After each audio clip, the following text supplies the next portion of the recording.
Alright, goeienaand almal. Hoop kan julle my hoor. Hallo Kobus.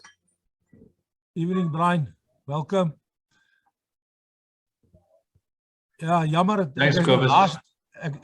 het laaste ingeskakel, maar ek moes nou eers die kragopwekker gaan start het.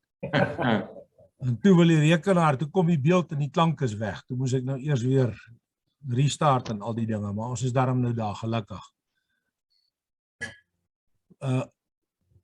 Gaan ons sommer met die deur in die huis val. Ek dink is 5 oor. Ons kan seker maar begin. First of all, welcome Brian. We really appreciate and thank you for being willing and able to share your experiences with the Simola Hillclimb with us this evening. It's really appreciated, and I think it'll be very interesting. I had a look at it on catch up or somewhere, I don't know exactly where, and it looked like it can be a lot of fun. So thank you once again. Glad it is. Daar's hy. En Philip Kuske, baie dankie dat jy met Brian gepraat het en hom gereël het om vir ons die aanbieding te doen. Ek waardeer dit. En dan nou net vir almal baie welkom. Ons gaan vir Brian net, Brian, I'm just going to handle a couple of issues and then I'm going to hand over to you. Okay. Once again, thank you to Tim for setting us up with his Zoom facility for the meeting, and also once again thank you to Tim as well as Philip Rossa for recording these technical evenings, and also for transferring it onto YouTube. We really appreciate it. En dankie vir die paar manne wat ingeskakel het. Daar sal seker nog 'n paar later aansluit. Ons het nou 'n hele paar verskonings gehad op WhatsApp groepe van ouens wat weg is, oorsee is en so aan. Maar ek dink steeds vir ons wat hier gaan wees, gaan dit baie interessant wees. And then just quickly, our next technical evening will be in October, and it will be Philip Kuske. You will do a presentation. Philip, as jy so vir ons, dan wonder ek of jy nou vergeet het. Maar ek weet jy het my gesê jy is reg. He's going to do a presentation. Vandag op my broer. Model T Ford and racing. So I think that will also be very interesting. But that will be in October. Then, of course, September is just rally. So we're going to have a lot of fun rallying down there at Garib. And then in November, Harry Hines will do the presentation regarding the rebuild of Harvey's Model T bakkie, the one that he was supposed to do last month, but he agreed that he will do that one in November. And that, of course, will be our last one for the year. Please, if there's any questions, I spoke to Brian, he says we can either interrupt or we can ask questions afterwards. So if there's any questions, please feel free to ask him. And then just the technical thing that we switch off our sound when we're not participating in asking questions or anything like that. So dan sal ons maar net ons klank afsit dat dit nie sterings veroorsaak. Baie dankie. Ek weet nie is daar iemand wat nou iets op hierdie stadium wil sê voor Brian begin nie. Ja, Kobus, ek wil net vir Brian uitnooi dat sou hy Brian het baie ou karre ook. Hy het nie net die meer moderne karre van die 40s, 50s, 60s en so nie. Brian het baie mooi ou karre en onder andere het hy 2 pragtige Model T Fords.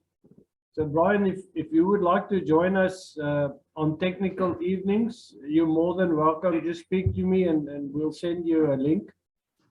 And then the one that I'm going to do next term or next month or the following month is I think it will be closely related to yours because it's Model T Ford in speed, Model T Ford racing. How Ford used the Model T Ford for marketing purposes in racing. And then afterwards, the guys like Sean Fenter and those guys living way back took the Model T Ford and gave it wings. So that's mine. So you're more than welcome to join us if you would like. Thank you, Philip. And I know that you're preparing one for the Hillclimb. Yes. That's it. Right. You're quite right. I got a set of beautiful wheels yesterday. Oh, wow. Yeah, true Model T Ford wheels. So it's something special. Well, it's the pre-war's handicap now, so anybody can win. Jy beter lig loop nou, broer. Jy beter lig loop. Okay, Brian, then over to you if there's nobody else that wants to say something at this stage. Okay, Quibber, so I've always been a participant in Zooms, many Zooms. I've never done a presentation in Zoom before. That I've left that up to other people. So as I said, I sent a note to you. I've got this in PowerPoint. Unfortunately, PowerPoint's rather large, so I've got it in PDF, and that's a much smaller, and it should go a little bit better. So what I've got to do is, I think, just open it up. Here it goes. I've got to now also put this and share screen. How does that work now? Nothing yet. How's it? It's coming. Now I've got to put this as, no, not view. I've got a view. No, hang on a second. Oh, this is PowerPoint. I've got the wrong one. Let me go out of here. I've got to do this one here. Share screen is stopped as the shared window is closed. Okay.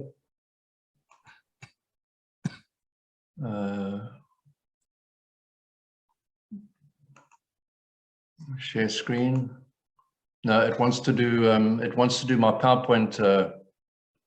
Oh, there we are. And I'm going to put this on full screen mode. Does that work? Yes, we can see. Yeah. Okay, so unfortunately, what we've got is let's just try and make the participants. So can everybody see the full screen? Yes, I can see. Just want to see how I do this. I'm going to leave the participants off because it's interfering with the screen at the moment. Is that okay? That's fine. Okay. So yeah, Philip, let me just, what's happening here?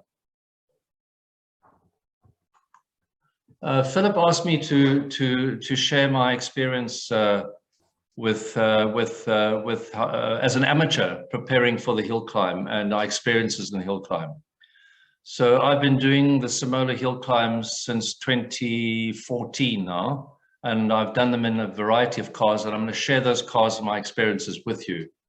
But first and foremost, I thought I'd just bring us into some context. So even why I'm here and what it means to be an amateur player in a competitive field, and we do this in two contexts. I have a brand called Classic Edge Racing, and this is where how we brand the cars that we consider to be rally, touring, and primary hill climb cars. And at the end of the presentation, I'll talk a little bit about what we see into the future, and then finally what we call the Parnell Bruce project, and this is essentially the entire array of cars and what that means. And I've started off with one of my cars, which is a 1911 Model T Tourer, right-hand drive, and very early car.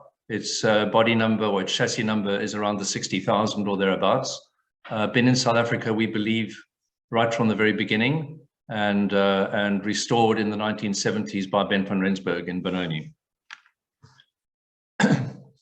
Straight into I think some of the issues. If you're going to go into this game, what I call recreational competition, there are a couple of things which are important, and generally we do find in this classic marketplace, the first one, passion, is there.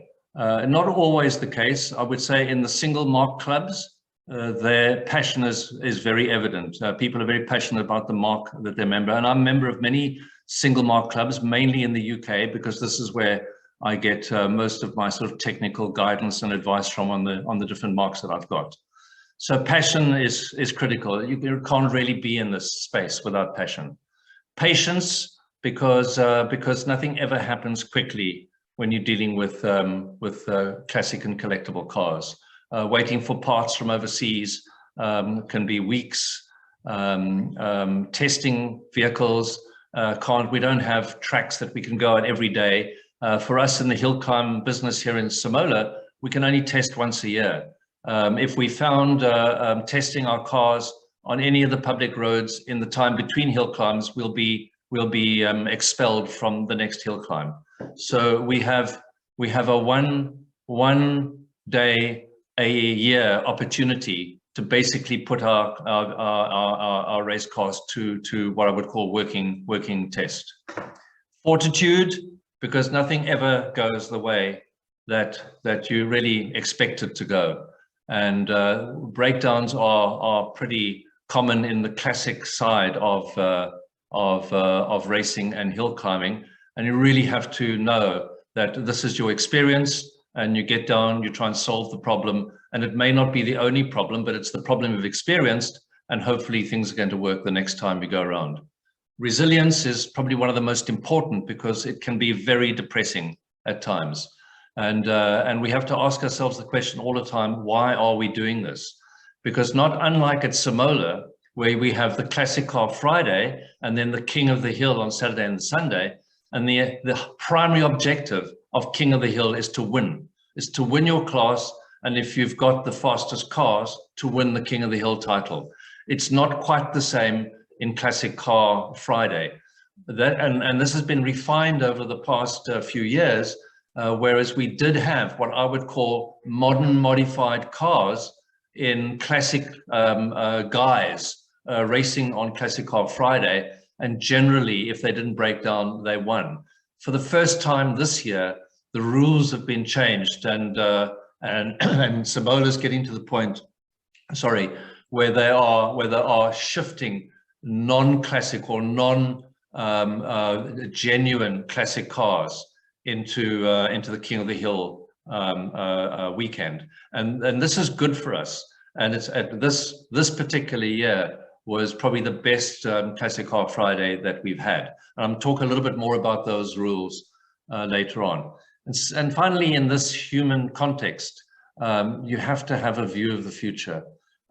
So we as Classic Edge Racing, my small team, and I'll introduce you to my team just now, we really are committed in, and Philip knows this. I believe that one of the primary ways in which we are going to get younger people interested in the heritage vehicle environment is through competition. But we've got to try and find ways to make it accessible and affordable. So I've got a number of cars in my collection, which I bought through various processes at what today would be considered very, very reasonable prices.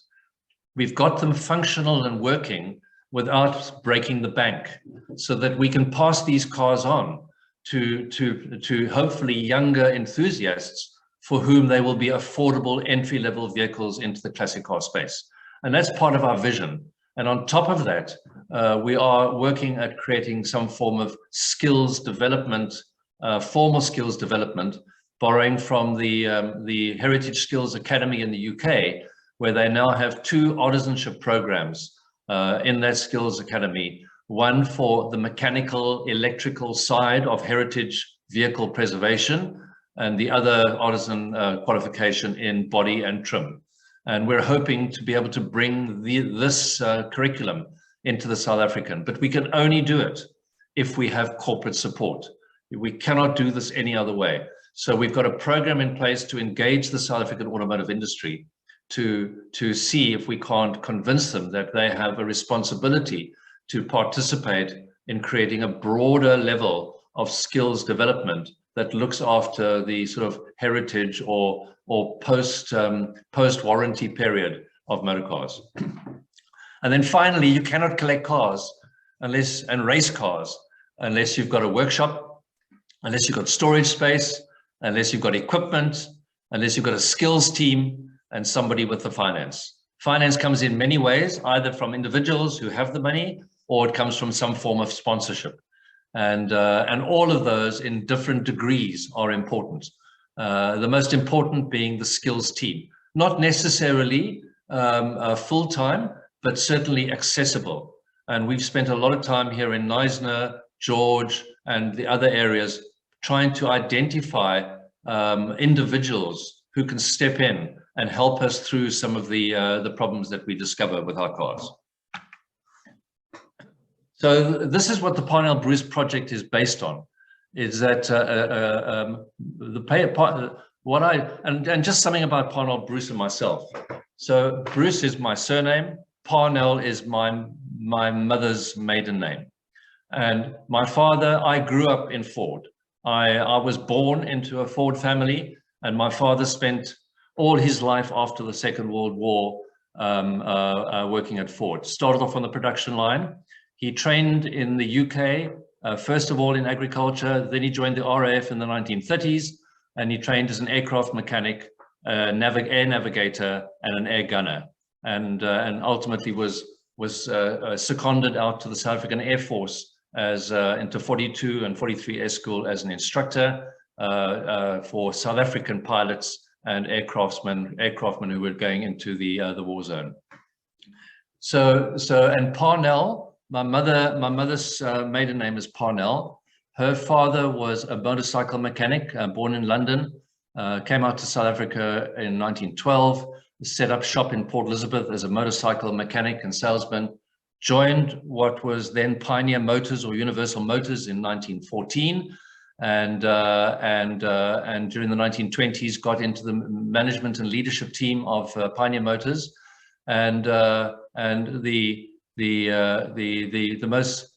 thing we learned as kids, and that we carried through, and I've carried through, is my grandfather took the first Model A Ford that came off the production line in 1928, June of 1928, and he took it to deliver to one of the ostrich barons in the Oudtshoorn area, and in those days you had to drive through the Langkloof, and it was an arduous journey. He caught pneumonia on that trip. It was a Model A Roadster, and he died in Oudtshoorn of pneumonia a week later.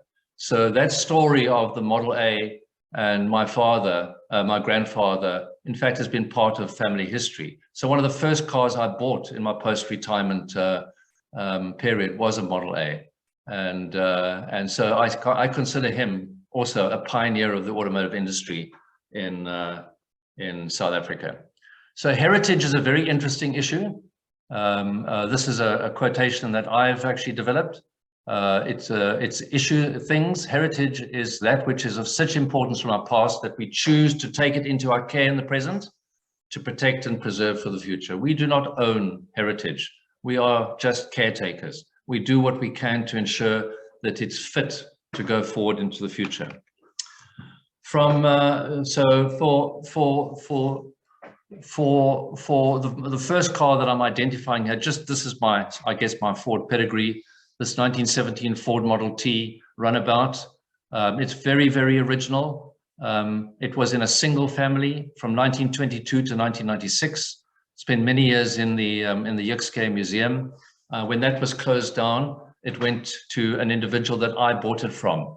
We keep it as it is. It's operational. It runs. The leather on the seats is the original leather from 1917, so or thereabouts, 1917 or 1918, and it's just one of the little cars that we've got. As Philip says, I do have other cars. These are three cars that have Ford history. So in the background is the Model A Roadster that I have, but of course the Dodge brothers played a very important role, and this is all about heritage. they played a very important role in Ford. In fact, the Dodge brothers owned 10% of Ford Motor Company, and they were the manufacturer of most of the heavy components, the chassis. They did the engine foundry work, etc. And there's a story that that goes that they tried to persuade Henry Ford to develop a new car, that the Model T was reaching the end of its life, and Henry Ford would have none of this. And they felt that they were doing enough of the manufacture of the components of the Model T that they could actually develop their own car. So they started doing that, and to starve them of cash, Henry Ford stopped paying dividends to the shareholders. The Dodge brothers sued Henry Ford around 1914 it was. They won their case, and the judge ruled that Henry had to buy their 10% stake and pay them back their past dividends. And I believe that the payment that they received in 1915 was $42 million, which was a significant sum.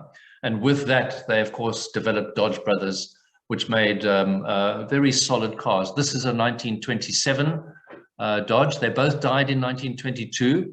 And the company, being run by the executors, brought the Graham brothers in to be part of the management team.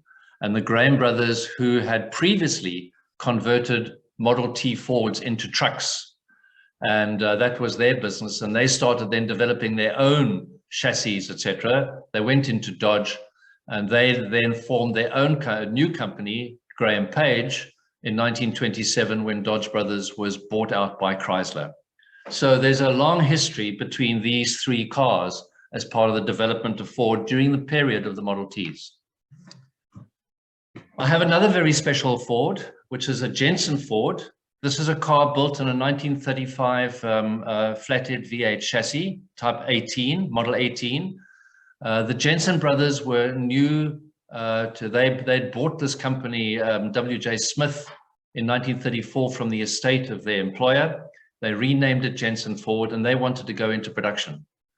At that stage, they didn't have a license, but they were building prototype cars, and they had rebodied a couple of Ford flathead V8s for the Ulster TT.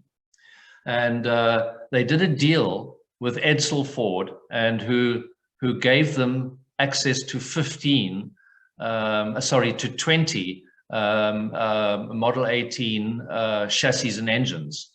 And 5 of those they used to build prototype bodies. And this is one of those cars, this Jensen Ford, that was bought new and brought out to South Africa in 1935. And I bought this from the 3rd generation of the family that had owned it since new in 2015. And we've done quite a lot of work to it, but it's an absolutely stunning example of a hand-built, rebodied Model 14 Ford. They were registered as Ford Jensens because they didn't have a manufacturing license. And in 1935, they started making their S-Type, which was a development of this particular car. They did that under license, and that was then the first Jensen car. But these were registered as Fords. Interestingly enough, this car did go briefly to Rhodesia. It left as a Ford Jensen, and when it was re-registered, when it came back to South Africa, it was registered as a Jensen Ford. Because in 1935, Jensen wouldn't have been on the list of manufacturers. But in 1966, when it came back from Rhodesia, Jensen was a manufacturer, and this car was registered as a Jensen Ford then. And of course, just to complete the circle, I've got a Mustang. I've got other Fords as well, like GT40s, etc. But this Mustang convertible, which we gave a full restoration in well, initially 2012, but we've done lots of mechanical upgrades, and you can see my Model T in the background. So that's a bit of my history with Ford. So Classic Edge Racing. So this is now the racing side. Is a platform for skills and vehicle development. It's been an amateur process, and we've learned a lot over the last 10 years or so. And I've always believed that a motor vehicle is a tangible expression of personal freedom. If you look at the history of the motor car alongside the development of humanity over the past century, it is impossible to separate out the influence of the motor car and other forms of transportation on human development and socioeconomic development. However, at this present moment in time, only 15% of the world's population have access to motor cars. And the solution is not to offer a motor car to 100% of the population, because we wouldn't have enough roads, we wouldn't have enough oil, we wouldn't have enough resources. So in a sense, although it has been an asset of freedom for so many people, it will forever remain a minority group that have the privilege to own and drive motor cars. And competition is a universal force that transcends age, gender, and culture. So we find this at Simola, that there is absolutely no differentiation or any form of segregation when it comes to age, gender, and culture. The car is what is at the center, and the challenge of driving up that hill is the purpose. And it doesn't matter who's behind the wheel, who's in the workshop. Everybody is together around a common purpose, and that is the day, the competition, the lessons, and all of that. So we have chosen to extend this concept of collecting cars into a mission that hopefully will bring new people and develop high levels of skills. I don't think that there's anything more satisfying than to work on your own vehicle and get the maximum performance you can out of it. And this is the difference, however, between classic racing and modern racing. In modern racing, there are rules. And in fact, I had Hedy van der Walt here at my place this afternoon. And there are rules. But in classic, one of our most important things is we are bound by correctness, by period authenticity. So, and there are certain allowances that we have, and we use those allowances, and I will talk about some of those shortly. So Simola, this is Simola. Competition, in my view, is an inevitable driver in our lives. Simola Hillclimb is the one opportunity that we have here in Knysna to compete without having to go, or in the garden route, to compete without having to drive either to Cape Town, Port Elizabeth, or up to Kroonstad. And so we do a lot to support Simola Hillclimb and to ensure that it has got sustainability. I suspect that the time is going to come when, in fact, racing on public roads is going to become problematic. And we see already in places like the UK, where there are no hill climbs any longer on public roads. All of the hill climbs take place on private land. And only, I think, in Northern Ireland are hill climbs still taking place on public roads. The legislative issues that go around it, in fact, are becoming more and more extreme. In fact, legislation is one of the great challenges that we face as collectors, as enthusiasts in this particular game. So development is an incremental process. Patience, fortitude, resilience, these are aspects. As I said before, we only have this one opportunity. Even those that race on a regular basis around South Africa, like the Scribantes, the Lindenbergs, the Lazarus, and others, etc., their progress is also. I mean, I'm a good friend of Peter Lindenberg, and I learn from Peter all the time, and I can see even his performance on Simola Hillclimb on Classic Car Friday, driving the same car. He manages every year to basically shave a couple of seconds off his time. And he is a superb racer. I'm hoping that with his retirement last year, he will accept an invitation to race in one of my cars in a coming hill climb and help us to do further development. He has helped us a lot as it is. So the picture on the bottom left there, that is the lineup of cars from our what is called our gasoline alley in 2016. and Norman Frost was still there, Ron Hollis, Alexander Kraher, and there was my GT40 there in its original form, and my Model A Roadster, which I've got, and I'll show you more about later. Gwen, my wife, drove the car up the hill in 2016. I had first driven that car up the hill in 2014, and you'll see some of the difference. You can see the car in the back corner there. Our Lotus Europa, we'll talk about it later, and my 2 GT40s. I've got 3 GT40s. I've got a road-going one as well. The red one there is my Hillclimb car. The one on the bottom here is a Pucker endurance race car, belonged to Craig Shorter, and that was the South African endurance champion in its class for a couple of years in the 2000s. Unfortunately, Craig died quite young of a heart attack, and I bought that car from him. So our first car, this is our starter pack. So it is seen here in its current form. That is my young mechanic, Callum Price, racing it. It is a 1930 Model A Speedster. It was bodied and it's had modifications to it, except the drivetrain is original. It's got the small wheels because when I drove it with its updraft carburetor in 2014, I had to change down from third to second gear 2/3 of the way up the hill. And that's not good in a hill climb. And we couldn't do anything to change the gearing, so we basically changed the wheel diameter. And then when Gwen raced it 2 years later, she got to the top of the hill. So there, the top picture there is me in the car in 2014. You can see the original wheels there, and there's Gwen in the car preparing for the race 2 years later. So this car has original chassis and drivetrain. The Speedster body was built by a chap called Brian Harris in Benoni. Brian Harris was quite well known in the English car community. He was very ill when I bought this car from him. He told me that, in fact, Henry Ford knew nothing about designing motor cars, and this is what a Ford Model A should look like. I don't agree with him.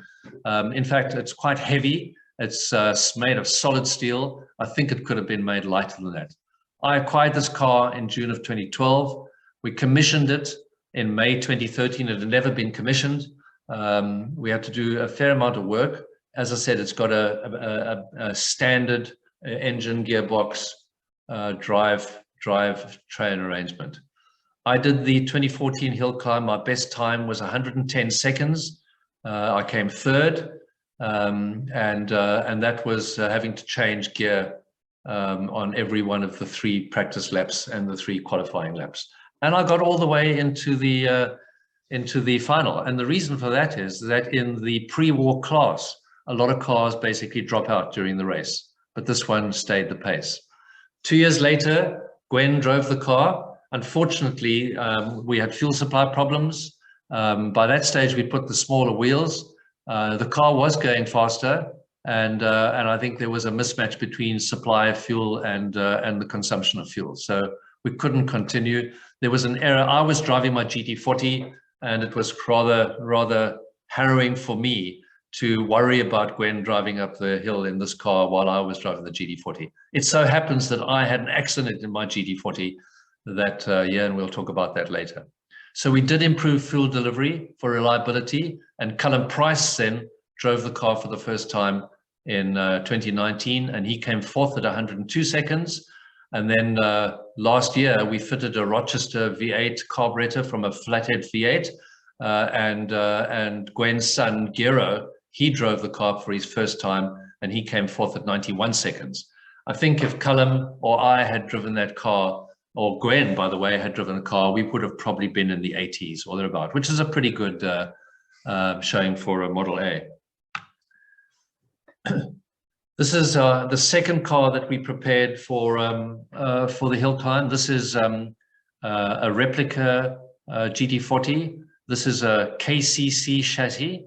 It's in its modern livery, and I'll talk about that shortly. But this car is a pocket rocket, or it's not so much of a pocket rocket, but it goes like the clappers. And it has been specially prepared for the hill climb by us over a period of time. So it is a KCC chassis and drivetrain. I acquired it in December 2011. I bought it together with the Model A Ford, and bought those two cars together. And I really didn't know what I bought, and it required a reasonable amount of work. I had a chap called John Boerter who I got to know in Johannesburg, and he worked on the car. We cut the entire back off the car and rebuilt it with a proper suspension. John, by the way, owned a company called GT40 Developments. He built 34 GT40s in the late 1990s and early 2000s. And his chassis, 30 of those cars are racing in Europe. And his chassis, before Jimmy Price, with his licensed GT40s, was probably the most accurate chassis in the world. And that his chassis was the first chassis that was licensed to race in the historic series in Europe. John Boerter was a suspension engineer, and he had worked for David Cohen, who raced his original GT40 in South Africa before he went to emigrated to Canada. And when he left for Canada, John gave him an original body for a GT40. And John built that body. He built the underside to carry that body. And that car, which his first car, is racing in Germany at the moment. John, very talented individual. So in 2015, I raced that car for the first time. I came 5th in 63 seconds. It was a bit harrowing for me. It was I'd been in the Model A previous year. This was a bit different. Basically almost half the time. In 2016, I made a mistake. I put slick tires on, which I should never have done, and it rained. So I had quite a serious off, and you can see the car there. It looked pretty buckled. We completely rebuilt the car. The picture at the bottom is the car in its final form before the body was put on and repainted. And this I did with Nikki Ndlovu. Nikki Ndlovu then was about 35 years old, Zimbabwean. She had worked for us for a number of years, started in the workshop in Joburg, and had learned to work on cars. And today is the go-to person to assemble. We've done some fantastic restorations, and Nikki is our builder. She puts cars together with the level of accuracy and detail which is stunning. So we rebuilt that car. I've got many pictures of that, and then I raced it in 27 in its new livery, which we saw in the previous slide. That's its new livery. And by the way, in 2016, the GT3 won Le Mans, which is the 5th win for Ford at Le Mans, and so we painted our car in GT3 colors, and very stunning. I came 7th with 57 seconds. In 2018, once again 7th for 55 seconds. And in those 2 years, I was racing in the modified class, because the rules at that stage said a non-original car is a modification. We put an appeal into Simola, and they agreed that in fact the car was no different in every sense. In fact, would not even be competition against an original. And so they allowed us from 2019 to go into the pre-1965 class. So I haven't got the position I came there. It was 4th, and I did that in 54 seconds. So this year I was racing another car, and I got my friend Pete McPherson, who has a BMW 635i racer that he races at Killarney, Swartkops, and Aldo Scribanti, and he raced the car. And I have to say that I was pleased that my time was what it was. And he came 2nd in class at 55 seconds. I was racing against him in my Jaguar D-Type, and we'll see what the consequences were there. So this is a mean car. The fastest GT40 that's raced on the Hillclimb was Ross Lazarus's car, and he got 48 seconds, and the best time, the second best time, is 52 seconds. So at 54 seconds, we're not far off what the best times are. And this car is not the best car. The front suspension leaves much to be desired, but the cost of changing that is just too prohibitive. Then we've got the third car that we tried was I had a request from the organizers of Simola. Would I be prepared to lend a car to an American driver that was coming across? So we looked around, and I had this car in my collection, this 1970 Lotus Europa. It was going nowhere. This chap, Steve Kimpton, he raced his own Lotus in America. He was a member of one of those racing ranches, and Jeff Goddard's son, Kai Goddard, was the instructor in America. And it was through Kai that he came out here. So what we did is we decided we had restored this car. Nikki and I restored it into the form that you see there. And then we did various other work. So the car was original and complete, but poorly restored. It's a Series 2 Federal with a Renault T16 drivetrain. I acquired it in March 2013. We restored and repainted it in 2016, 2017. Steve Kimpton drove it for the first time in 2018. He did 71 seconds, came 5th, and he was not happy. So he is a race driver, and he said, you've got to do something about the engine. We haven't touched the engine. It's the 1600 or 1585 cc. So I spoke to Weinhardt, what's his name in George, the Renault guy. I think of him now. His brother did his engines. So I took the engine up to his brother in Klerksdorp, and he improved it to 1750 cc and 100 horsepower. Interesting process. He dropped a Renault Megane crankshaft in, which fits in perfectly. He used Golf GTI conrods to get more stroke, put Mazda 323 pistons on top of them, built the engine. So the next year, Steve came out and he drove that car, and he came 4th at 63 seconds, but we had engine problems. And when we actually took the car apart and took the engine out again, we found that he'd made a technical error. Using the GTI conrods, the requirement for those conrods is that you actually bolt them up with stretch bolts to torque, and you turn them through 90 degrees, stretch them. He had used the Renault conrod bolts, big end bolts, and they came loose during the race, or they were coming loose. So we rebuilt the engine this time, and then Cullum, Steve couldn't come out because of COVID. Cullum decided to race it in 2021. He did two trial runs where his best time was 60 seconds, and then he had a very unfortunate accident. He capsized the car, and there you see the car back from the race, and very sorry state. We're doing a complete rebuild of that car now, without any dimensions other than the doors and the windows.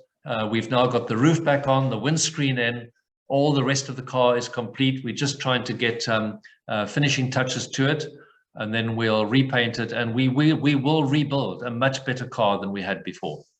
But that's unfortunately the risk of racing. So we've had 2 offs on the Hillclimb, one in my GT40, and I got a better car out of it, and one in this Europa, and we will get a better car out of this Europa. Ryan, just a quick question. Yes. When you just, that slide, when you upgraded to 1750, the 100 horsepower, what was the horsepower output before the upgrade? 80. 80. Yeah. Okay. It's significant. It's quite, yeah. For a light car like that. And by the way, there's my team. So standing at the back is Innocent Joeza from Malawi. Innocent he's working with my mechanic, Teen Snyders now. He learns every day, Innocent. He's one of the most intelligent people that I've come across.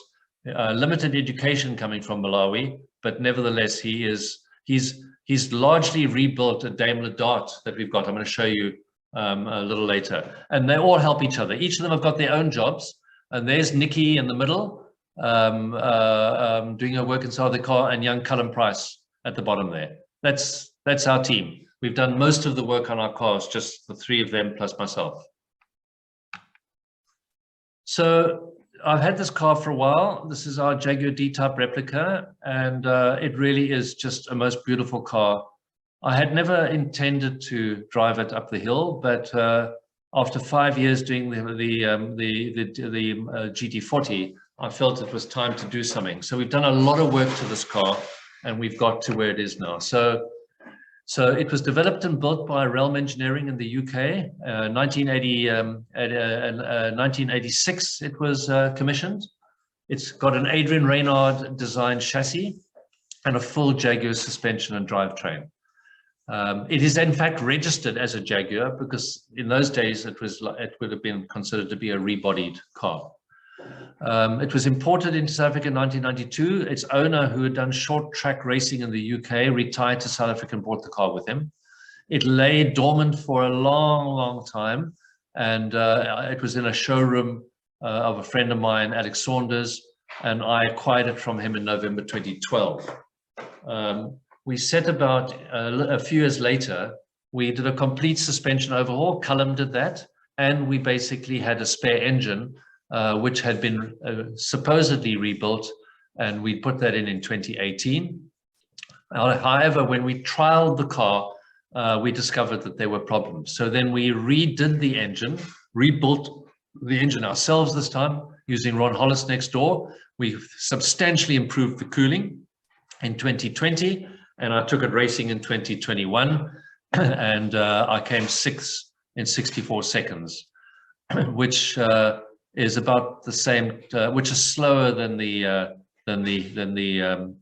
GT40. We then have done some braking upgrades as well, because that was my problem, but only after this hill climb, because my biggest problem was my uncertainty with the brakes.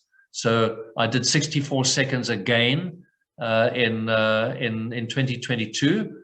I know exactly where the issues are. Part of it was the brakes. We've subsequently done a complete brake upgrade, and the car now can stop on a penny.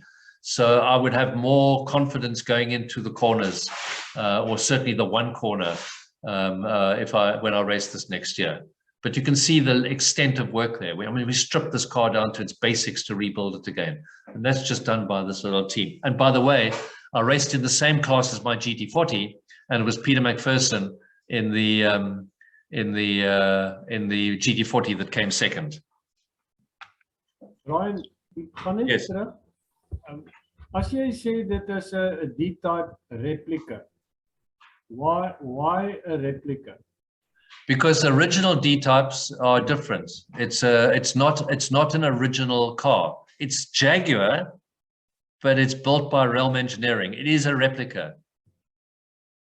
So in other words, the real D-type looked exactly the same, same wheels, everything. Everything.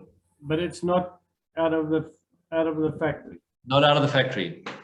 And there's some interesting issues here. Jaguar now have started a process where they are trying to stop people building replicas, claiming design rights to their cars. It's going to be an interesting development. This car had a 4.2 engine in it. The fastest time on a D-type on the hill climb is 58 seconds, and that was Keith van Heerden, who is a race driver, and he had a 4.2 very tuned engine. We've got a 3.8 engine, which was correct for the 1956 Jaguar.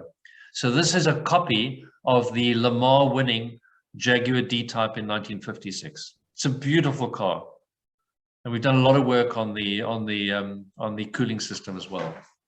Are there the price difference between the replica and the real McCoy one?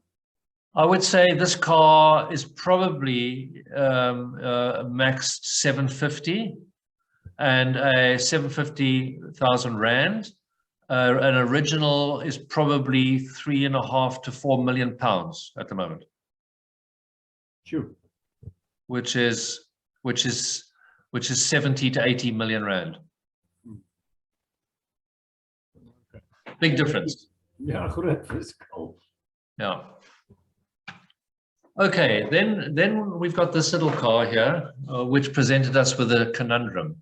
This is a 1950 Austin A40 Special, it was not possible to import cars after the war. There was an embargo on importation of cars. You could get cars manufactured, and the people like Ford, etc., had various licenses, but individuals couldn't import cars.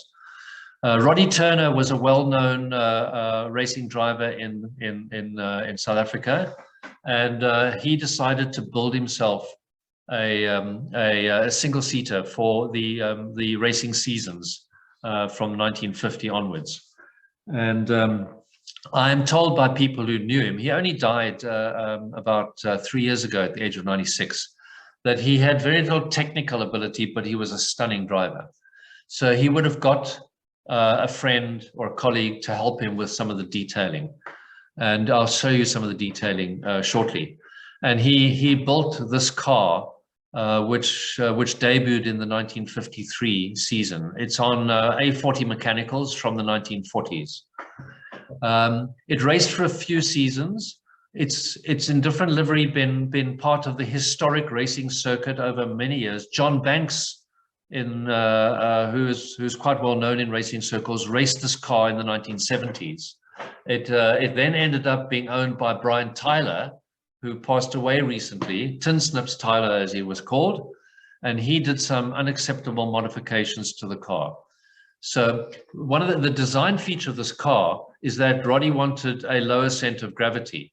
So what he did is he tilted the Austin 1200 engine on its side or at an incline, and then took the drive shaft down the side into a Salisbury rear axle. And the passenger sits really on the floor, 4 inches from the road, with the drive shaft more or less at hip level. It's not the safest that I've seen.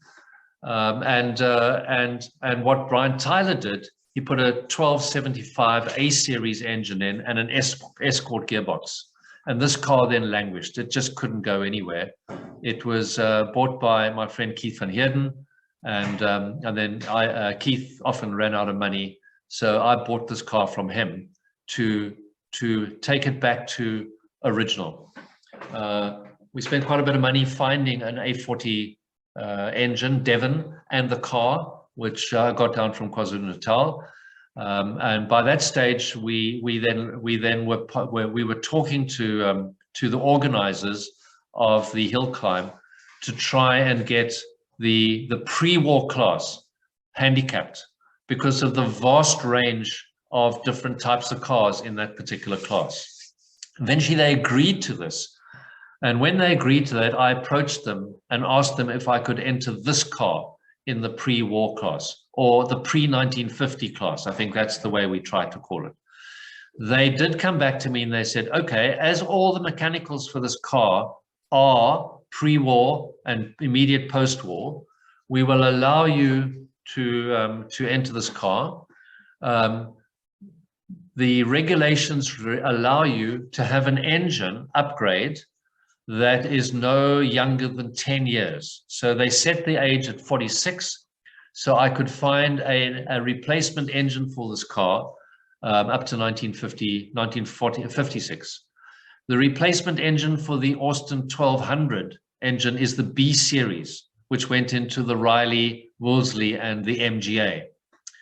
So we had an MGA 1622 engine from 1962. The 1275 that was in there was illegal because it's a 1960s engine. And it wasn't the original engine in one of my MGAs. So no, we had that car separately. So what we did is we took the non-original 1500cc engine out of my MGA and placed it in this car, and we rebuilt the 1622 engine and putting it into the MGA. And that was work done by Cullum. Cullum spent about 4 months working on this car. Sorry. So the top picture is a picture of this car when it raced in the 1970s by John Banks. You can see it was British Racing Green. It was really rough.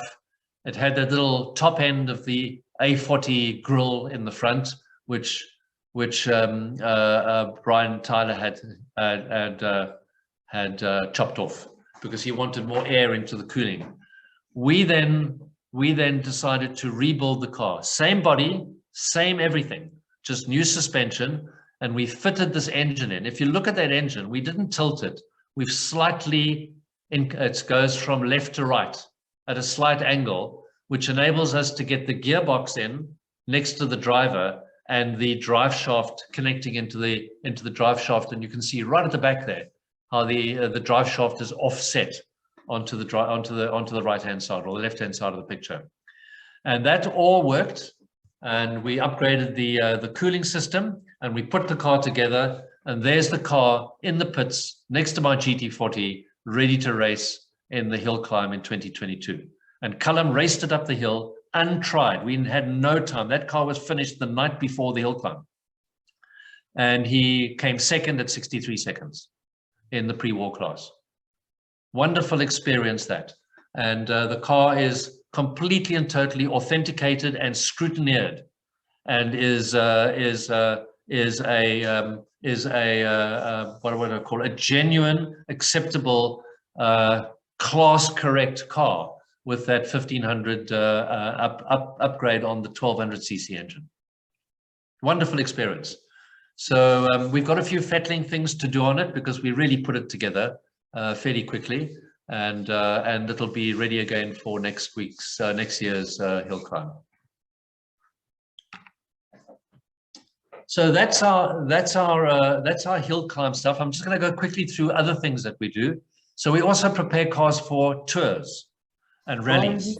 Just before you go to the tours, yes, could you just elaborate a little bit on the scrutineering and how the scrutineering was done this year? Okay, so the scrutineering has got tougher and tougher each year as they've learned.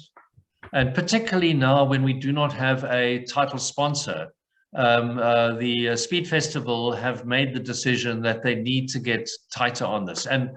And we do have competitors coming in from overseas.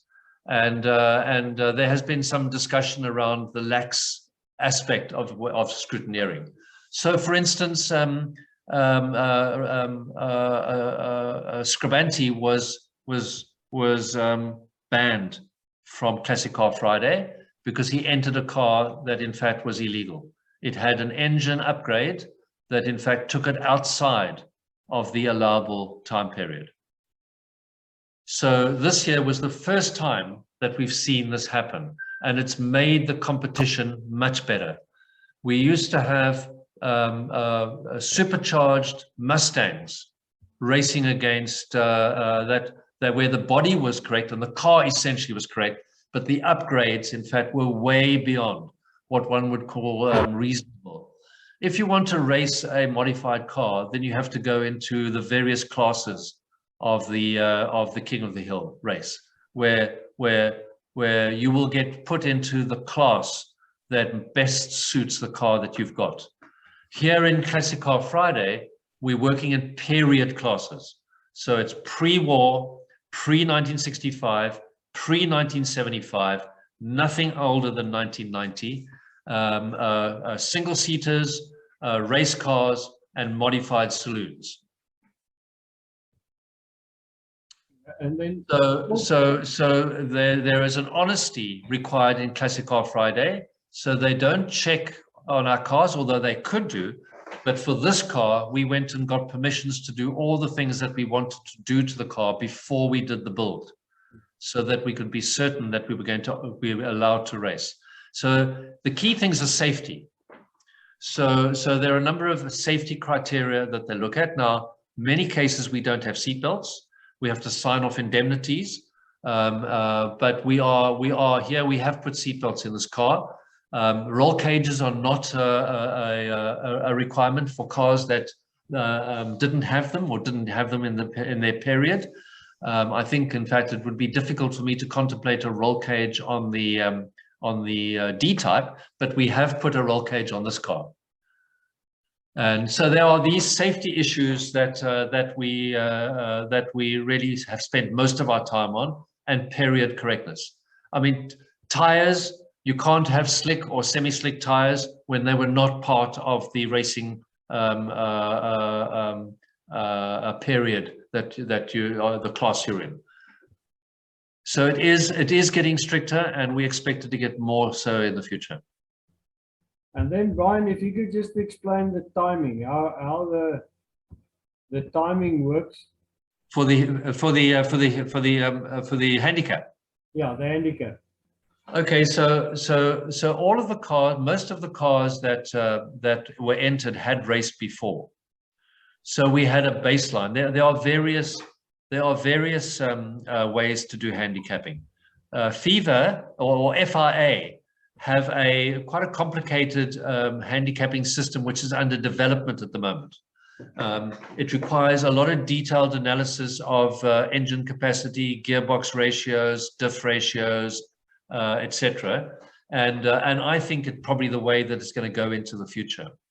That was deemed, I tried to get that as a starter or a modified version of that. It was deemed to be a little bit too complex for a first time around. So what the handicapping this time was, what times have these cars achieved in the previous years? What were the criteria? And then each car was given a target time. And then that target time was modified during the first 3 practice laps. And then if you raced your final races faster than your target time, you ran the risk of being excluded. So you could beat your target time, but only by a small margin. I think it was like 5%. We were all happy. The person who won, Callum, came second. The car that won, I will tell you that it should have been excluded because its engine is outside of the 10-year period. But we as the competitors allowed it to race, and it did win. I don't think it won because of the engine. I think it won because it just did better in the final race than it did in its qualifying races. But it was only by like a second. How do they determine that the time for first timers, Bruce? Brian? Sorry? The first timer. So this car was a first timer. So therefore it was given a time. It was quite a tough time, but that was modified as a result of the practice periods. And I mean, I think we're still trying to keep the sort of gentlemanly culture while we in the Classic Car Friday, where honesty and correctness, in fact, trump trying to finagle the system. And I think that's to a large extent worked. I think everybody at the end of the day was happy with the pre-war class.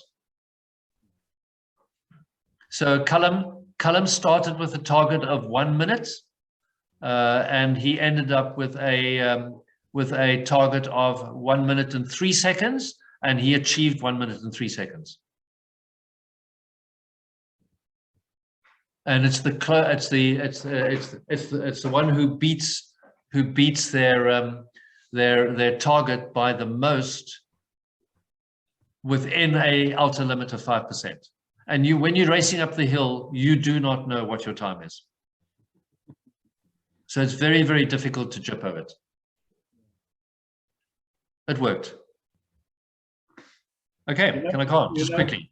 You know, Brian, Philip, and myself, and Ockert and Leon also here tonight. We once tried it with the Model T Fords. Yes.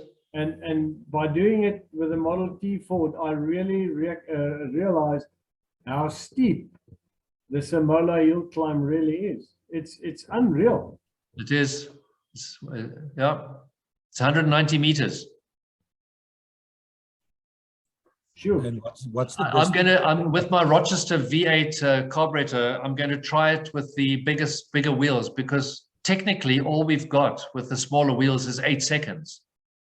And I think that Rochester that V8 carburetor downdraft should help me get up the hill with those larger wheels, and I'll go more for my revs with the larger diameter wheels. Yeah. So I just want to finish off here, just going very quickly. We also prepare cars for rallies and tours. And I just want to give you a few quickly. So here's my 1947 MGTC. It's an unrestored motor car, this. It's done 5 tours. It's broken down every single time, because when you go on a tour on an unrestored car, you never know what's going to break next. But this last tour we did, it did very, very well. And we're very, very happy. So 1947 unrestored MGTC. It's a lovely car, this. It's just difficult for me to drive because I'm a bit tall. We do other things as well. So here is a car that was a race car, but is no longer a race car. This is a Austin Healey 100M or Lamar. It has a correct upgrade, Lamar upgrade from Donald Healey organization. I've got all the correspondence in this. The top picture is how I found it in a barn in Benoni, and we decided to keep it mechanically accurate, but to give it a luxury restoration. So it's gone into luxury retirement, this car. It's a beautiful restoration. We've done replica Dunlop alloy wheels. We have improved the suspension. I've got a Ronnie Turner tonneau cover that he used in the 1950s to race the 100S that he raced. So here is a race car with a race pedigree that raced in the Kyalami 9 Hour and many, many other races that we will never race again. This is a heritage project. This is a car that, in fact, is etched in South African racing history. It started, I don't know if you can see the top left hand there, the CEY 2645. This was a Skunk Works project built at the Blackheath factory, BMC, in 1958 by Ralph Clark.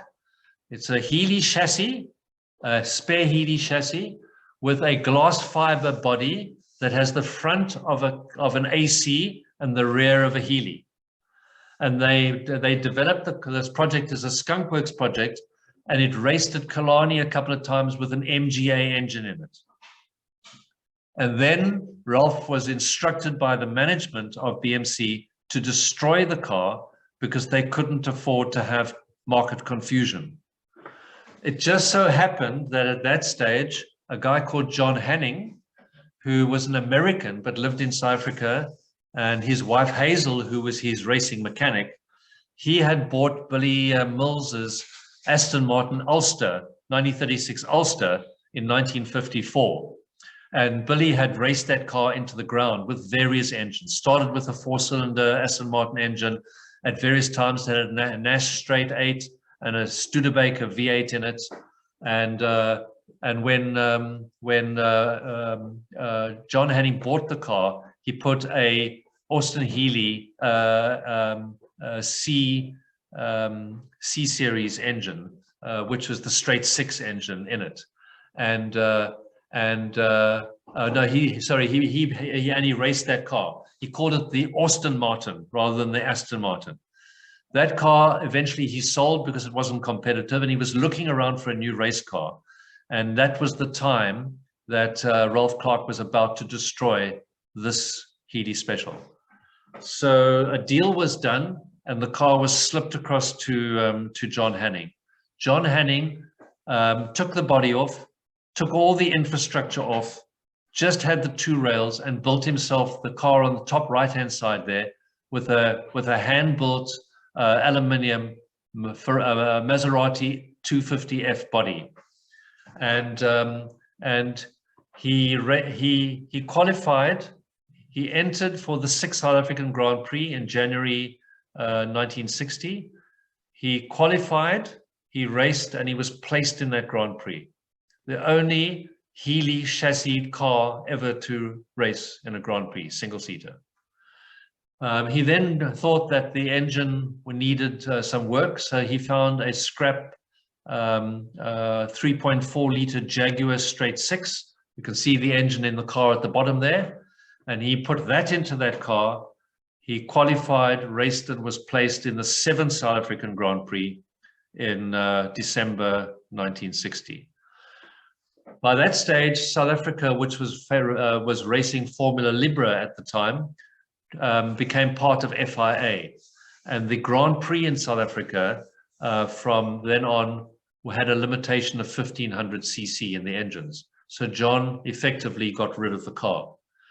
The chassis was reconfigured in some form, and the body was put back onto the car, as you see it in that picture in the middle there, the blue one, with some modification because there had been an upgrade to the rear suspension. And that car was bought by a chap called Trevallo, who is now living in Australia. And he owned the car for 30 years, from 1961 to 1990s, and used it as a sort of a weekend car. That was then bought by Rodney Green, and Rodney Green decided that he wanted to race it again. He got Roger Pierce to do some work on it, and it was back on the tracks in the mid-1990s in the form that you see it down below. Painted red with a bit of a crash bar on it, but it really was flimsy. And then this car came available, and I decided to acquire the car so that we could reinstate it. And we are now building two cars out of the one. So the original chassis is with Ron Hollis, with the Jaguar engine. And we are putting that together at the moment as a rolling chassis. And then we will put the monoposter body back onto the car. We will have one made up. And that car will qualify for historic Grand Prix in Europe because of its history in Formula Libra. The body itself is on the left-hand side. We found surprisingly enough, a Healy chassis, not the 104 chassis, but the 106 chassis, which is 50 millimeters longer. And we are fitting that body onto that chassis at the present moment in time to actually recreate this historic piece of equipment. But we're going to be putting into that car the Chevy 283 V8 that you see there. And that is Peter du Toit's racing engine from his Healy that he raced from the 1960s to the 1990s and is now in the UK. And this engine, he tried to buy that blue car in the 1960s to build himself the body to build himself a racing Healy. In the end, he didn't do it, so he built a racing Healy with that engine. So we're putting his original engine back into that car that it was intended to go into in 1961. So this is pure heritage. There's a lot of time and investment going into getting the history of this right, so that we can ensure that, first of all, the single-seater is capable of competing on the historic circuit overseas, and that we have got the South African element of the car. That body was, by the way, designed and built by GSM, who did the Dart and the Flamingo. Another interesting car, an MGA twin cam. This car, the twin cam had lots of difficulties, and a lot. They basically gave up the car after 2000 were built. There were 3 MGA twin cams left in the factory in Durban after the end of production. So the management in Durban decided to build the 3 cars to Le Mans specification correctly. They got all the competition elements out from MG competitions department, and they built these 3 cars. By pure chance, one of them was here in Knysna, and originally had belonged to Chris Hofmeyer, the retired architect here from Bloemfontein. And I did the deal with his wife and his widow. I've bought the car. This car that we have is the last MGA twin cam built in the world. It's one of 3 that were built, only 2 of which remain, and built to that Le Mans specification. So here is again another bit of South African history, which we're putting back into use again.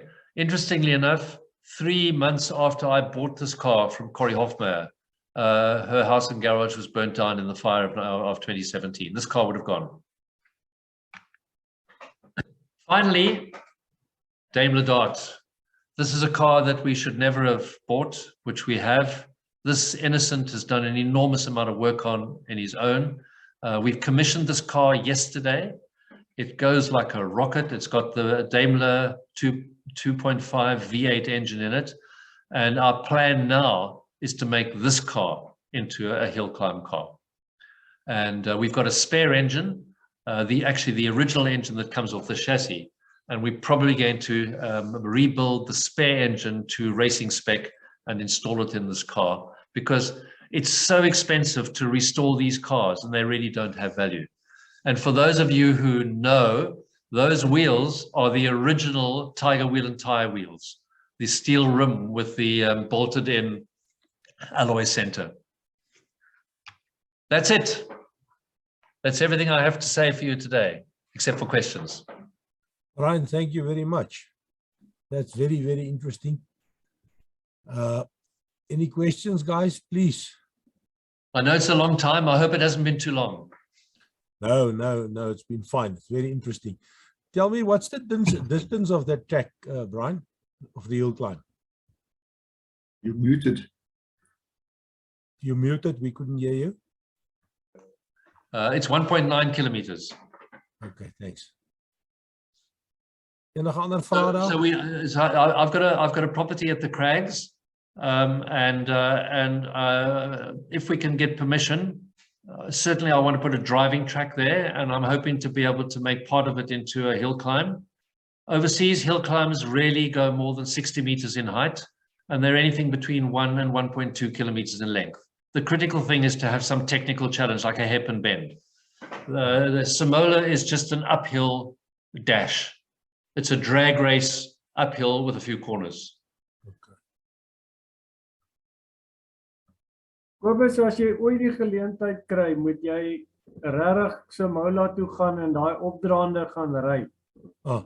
Dit is regtig, daai ding is baie styf. I couldn't get out there with my Model T.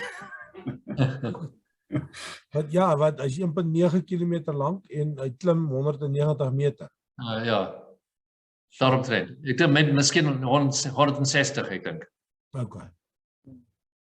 But Brian, if you compare the times that you've done with the Model A, and you compare that to the Jaguar, I mean, then the Model A is actually doing a stunning job of the uphill. Yeah, we're down in the 90s, and I think we'll get to the 80s. I really do. You know, we haven't spent enough time on the Model A. It sort of got left behind for a couple of years as we focused on the Lotus and on the GD40 and on the Jaguar. But we want to race it every year now, and we want to try and improve it. Have you worked out? I want to race it with its big wheels again. Yeah. Have you worked out your average speed? I did work it out, but I can't remember now. I think, look, the winner, 35 seconds, is averaging 200 kilometers an hour, averaging. Oh. Yeah. So my time is about 120 kilometers an hour. I'm averaging up the hill. Sure. Okay, but I'm talking about the Model A. That's about. Yeah, so that's probably 3 times that. So it's probably 80. about 160, probably about 70 kilometers an hour. Ja. Dis vinnig. Dis vinnig, dis opdraande.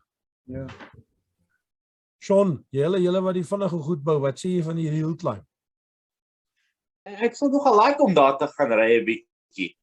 Dit is nou nie die tipe racing wat ek in hoe kan ek sê enigiets te doen het nie. Ek jaag maar so 'n bietjie ander racing, maar ons praat nie te veel daaroor nie. Tim, can you hear me? Yeah, I can hear you.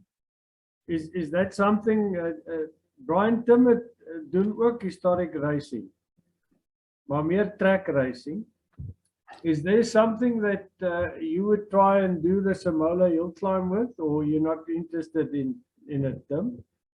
No, look, I did the, before the Simola Hillclimb, there was the series Hillclimb. Yeah. And I did the series Hillclimb for a number of years. And one year in my 7, I came 3rd. But I mean, that was all came to naught because of a couple of very bad accidents where in fact cars had gone into the apple boxes that were on the side. And in fact, I think there was a woman sitting on the one apple box and lost her legs. So yes, and in fact, we've had quite a lot of conversation with the city of Cape Town, because Dennis Joubert, many years ago, he was the executive manager of Kalani at the time, had suggested a hill climb on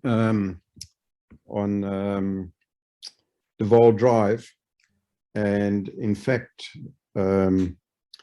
Louder Cars in Cape Town, together with a whole bunch of other people, had spoken to the city, and we actually got permission, and the intention was for, I think it was around the 26th of September this year, 2022, we were going to plan the first Duval Drive hill climb, but there was a little bit of a niggle, and the niggle was that the city's safety and security determined that they wanted something like about 800 meters of concrete barrier to be placed alongside the road, because the houses are just beneath Duval Drive, and they saw that as a very high risk.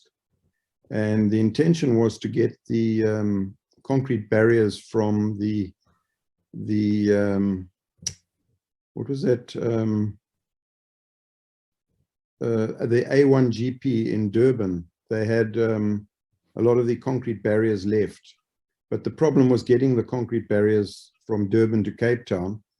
And I think the budget of setting this hill climb up was about 15 million rand. So it was going to be quite horrendous. There were a number of headline sponsors, but in the end, it didn't happen. So there's still a hope that it'll happen next year. But I think next year, now that COVID is all done and dusted, there's so many events taking place next year in Cape Town, you know, from the Formula E Grand Prix to World Netball, World this, World that I don't think we're going to find a weekend that's going to work, because already the two best times of the year to do it in Cape Town would be March, April, or September, October. And March, April is too busy, because you've got the August tour and you've got the two oceans. So it's just too busy. So we would have to do it in September, October next year. And I think what you find in Simola, and I've gone there for many of the years, and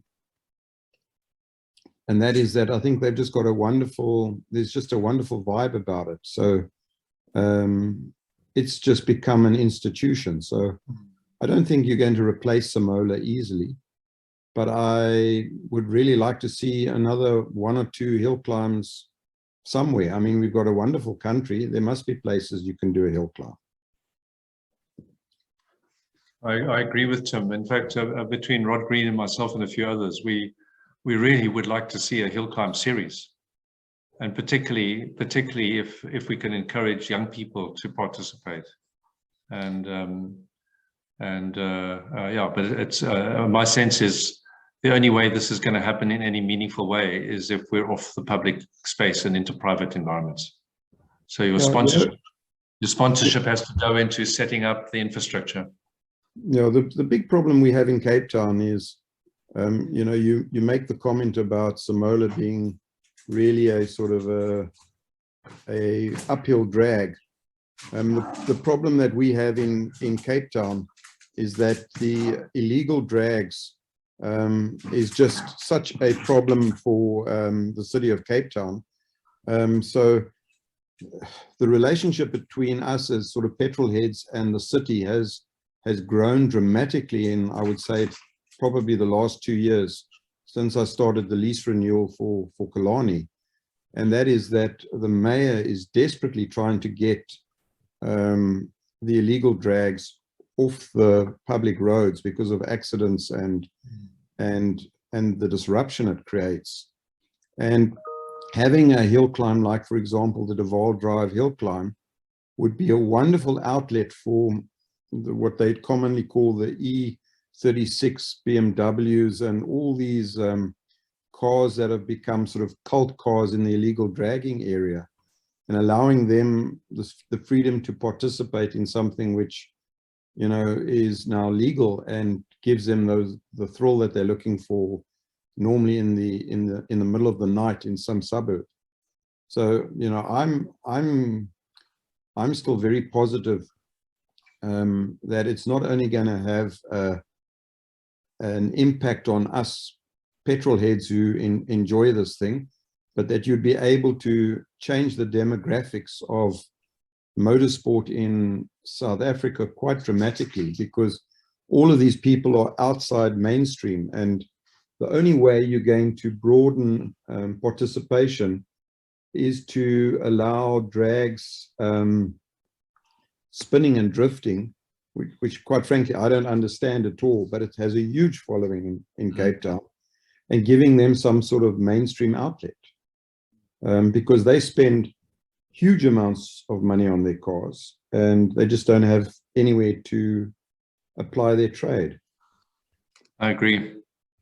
But Tim, every year with the Kalkpie run, the faster cars of the 19 whatever, they go up Red Hill, and that's a brilliant hill climb, I think, for older cars. Have you done Red Hill? Yeah, no, listen, I've done quite a bit of naughty driving in my years, so you know, Red Hill has been on the agenda. So just one thing, Philip, is that, you know, what's happened about Simola has become a drag race. So, you know, certainly on the King of the Hill, I mean, the winning cars there they're just designed for speed. You know, they don't even notice the corners because they've got so much down force. And the true essence of hill climbing is more technical than that. So it's if you have more technical challenges in a hill climb, then you basically balance the odds between nimble cars and fast cars, and I think there's somewhere that we've got to find a way to get there, that provides something that can actually. I agree with Tim. We have to open up in a way that we can accommodate this outside the system competition. Competition is with us. It's inevitable. It exists in every element of our society. But we've got to try and find ways to bring it together somehow. Asai, dankie. Thanks, Tim. Thanks, Brian. Nog iemand daar iets by sit? Nog 'n bietjie vrae daar dalk? Niks, doodse stilte. Baie dankie. Ek dink dis regtig interessant, veral vir ons ouens wat nie aan sulke goed deelneem nie of deelgeneem het nog nie. Ons wag vir Philip om daai kar van hom klaar te maak, laat ons sien wat gaan hy maak daar by Simola. Okay, thanks a lot, Brian. Really appreciate. You can stay tuned with us. We're going to have a chat. No, I'm afraid I must go. But thank you very much indeed. Really appreciate it. Thank you very, very much. Good. See you tomorrow night, Brian. We'll see you tomorrow evening. Okay, Philip. Bye. Right, thanks, bye.